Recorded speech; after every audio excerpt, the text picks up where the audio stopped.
When you're running a big company, sometimes the best way for you to create value is by breaking up the business. Lately, it feels like more and more executives understand this. It's why United Technologies is splitting itself into 3 companies. It's why DuPont reports tomorrow, did the same thing. Last night, I told you to steer clear of Corteva, their agriculture spinoff, until we see some stabilization in the ag industry. Remember, that's an industry that is, let's just say, waiting for a big Chinese order. But it's not just big industrial conglomerates that have realized breaking up is easy to do. Earlier this year, one of our favorite companies, a company that is really strong, great management, VF Corp, the apparel kingpin you know as North Face, Vans. Well, they spun off its slow-growing jeans business. VF wanted to be more of a growth company. Who can blame them? That's what this market likes. Now that the Vans brand has caught fire with younger consumers, we've profiled that many times here. While their jeans division, Wrangler and Lee, well, it threw off a ton of cash.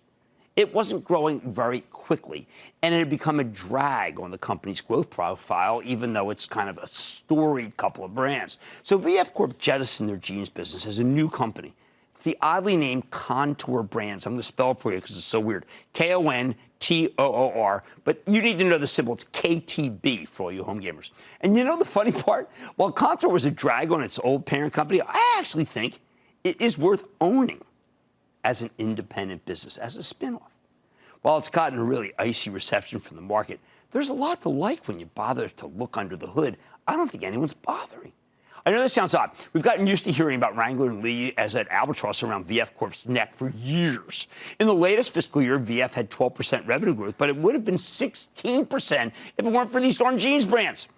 The segment's been struggling for years. Denim's been struggling. Sales are down about 7% since 2016. Earnings have collapsed. 2016, the jeans division brought in $480 million in profit. 2019 fiscal year, $300 million. Wow. Now, some of this weakness was because department stores in North America have been struggling. It's the same problem as Levi's had yesterday when we talked to Chip Berg, who's so terrific. You know the stores. I have to tell them some of them are trading under $1. Let's just say, you get it? I think that's some strategic actions getting out of Argentina. But when you put it all together, Kontoor now says that 80% of its adjusted revenues decline came from what they call episodic events, meaning the problems were short-term in nature. They were temporary. Still, VF Corp was just sick of being dragged down by this troubled division, one that accounted for 19% of the company's sales. So they spun it off a little over 2 months ago. No one's talking about it at all, except us. Basically, Kontoor didn't belong under the same roof with faster-growing brands, Vans, Timberland, North Face. But as an independent company, I think there's a good reason to own this one. Wrangler and Lee are, as I've mentioned, they're storied brands, not relics, even if the category is struggling right now. They're the number 2 jeans company in the U.S., where Kontoor gets 73% of its sales. They're the number 1 player in men's jeans here. Lee is actually a major player in the Chinese jeans market, too. But the main reason to like Kontoor is that it's not a growth stock. That's what VF Corp didn't want for. Kontoor is a dividend stock with a magnificent 7.2% yield. Try to get that from a bond. It's not too dangerous. If you're an investor who wants income, this one's pretty enticing. Why is the yield so high? Isn't that usually a red flag? Well, on its first day of regular way trading in May, Kontoor closed at $38.60, but since then,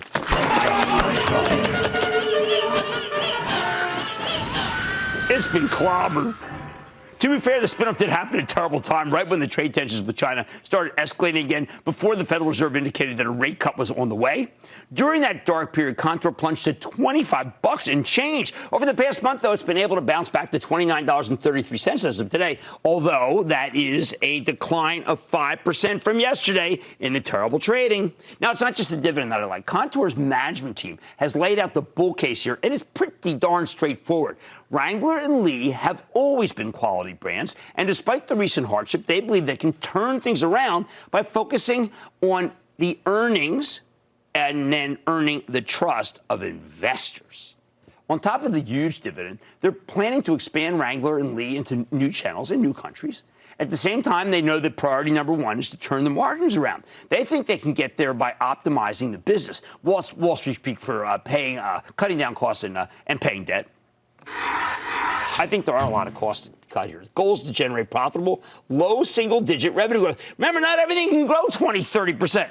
And that will allow Kontoor to throw off a massive amount of cash and reward shareholders with perhaps even higher dividend. The company actually spells this out very explicitly. Long-term, they're targeting an 8 to 10% return for shareholders, 5% for the dividend, and the other 3 to 5% from margin improvements, eventually modest revenue growth. Specifically, management shooting for a 60% dividend payout ratio, meaning they want to distribute 60% of their earnings to shareholders via that juicy dividend. I like that. Now, given how tough things have been in the jeans space, the real question is, can Kontoor deliver?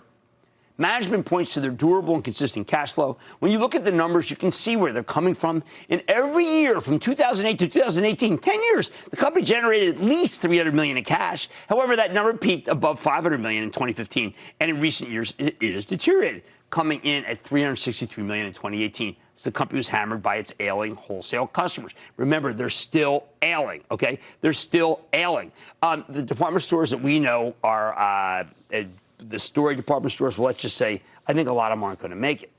These are levels Kontoor hasn't really seen since 2010, which, is right out of the recession. So I think we need to be very conservative with our cash flow forecast until Kontoor proves otherwise. When you look at the analyst coverage, they're all being very cautious, and I can understand why. While Kontoor doesn't report its initial quarter as an independent company until next week, they did file a 10-Q for the first quarter of the year in late June, and the numbers, they weren't great. Revenues fell 2.8% year over year. Margins continue to slip. While Wrangler was up 4%, including the impact of currency, Lee was down 4%, driven by declines in all channels. They don't give you a ton of detail, but what we do know doesn't exactly bode well for the next quarters. Keep this in mind. However, that was also when Kontoor declared its massive dividend. And since then, the stock is coming roaring back. It was just too enticing to ignore. But you probably asked, Jim, is the dividend safe? Okay, I think Kontoor's debt level it seems pretty manageable, frankly. They have 2 term loans that come to $1.05 billion, as well as a $500 million credit facility that they haven't really drawn down on yet. So how much do they have to make to keep paying you $2.24 per share every year? Well, that dividend cost them $127.5 million. Even if you only think the company can generate $200 to $300 million in cash flow, they can afford to cover the payout. And think about it like this. Frankie, wouldn't it be incredibly bizarre, inconsistent, and just totally nutty for Kontoor to declare such a large dividend and then swiftly cut it? I mean, I did see Dow Chemical do that once. That's about it. You don't have to believe in a miraculous turnaround to like the stock. You just have to believe that management can stabilize things enough to keep rewarding shareholders. And I want management very much to come on the show, just like Chip Bergh did, even though Levi's was down in the dumps. The bottom line, Kontoor was almost worthless to VF Corp because VF Corp wants to be a growth stock. But you know what? If you're an income-seeking investor, and I know many of you are, there's a lot to like about this stock. If you prefer a jeans company with growth, I'd steer you to Levi's, especially given what they told us last night. Basically, they're going to have a very good story in 2020. For now, though, I'm betting Kontoor's dividend is safe and will act as a floor for the stock. It may take them a while to turn things around. Over that 7.2% yield, hey, come on, they're paying to wait. Mad Money's back after the break. Don't miss a second of Mad Money. Follow @Jim Cramer on Twitter. Have a question? Tweet Cramer. #MadTweets. Send Jim an email to madmoney@cnbc.com or give us a call at 1-800-743-CNBC. Miss something? Head to madmoney.cnbc.com.